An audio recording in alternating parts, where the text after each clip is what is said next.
So it's moving day 2 for the shipping container. I have a local guy coming who is fairly confident that he'll be able to get it in place. I'm not really sure what he's bringing. He did say the cost was because he had to bring whatever the heck it is, which is $350 to move it about 40 feet. I mean, it is what it is at this point.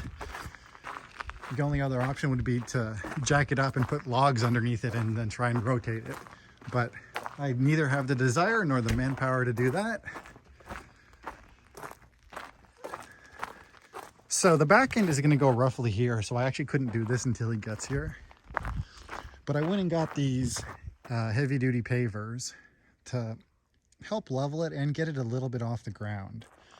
I purchased 8. I probably only need 4, but who knows if one is going to break.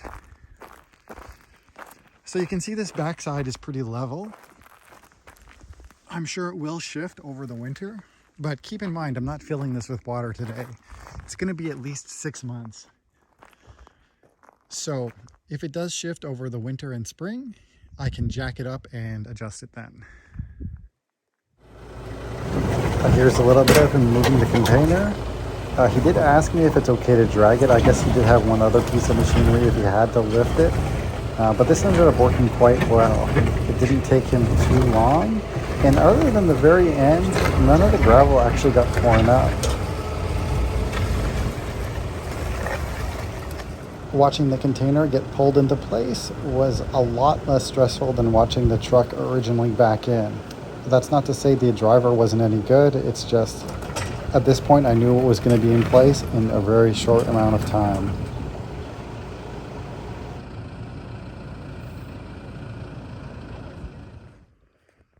The container is done. The guy moved it relatively easily. He was really good. The price wasn't bad. You can actually see he's just driving home on his tractor now.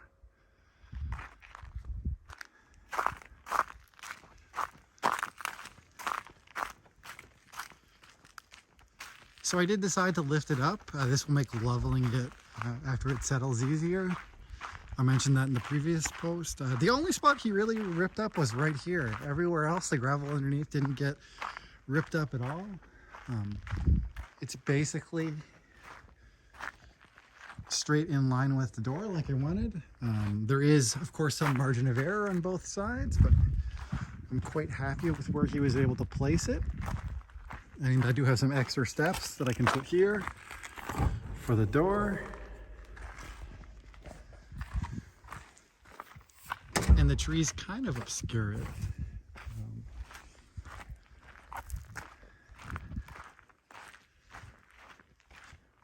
On this side, I would like to get a mural painted since no one else will be able to see it. And then the rest will probably match to the house. Amazingly, the floor looks almost perfectly level. This is only a 48-inch level, but it looks pretty good. Whether or not it needs to be adjusted remains to be seen, but the container is in place.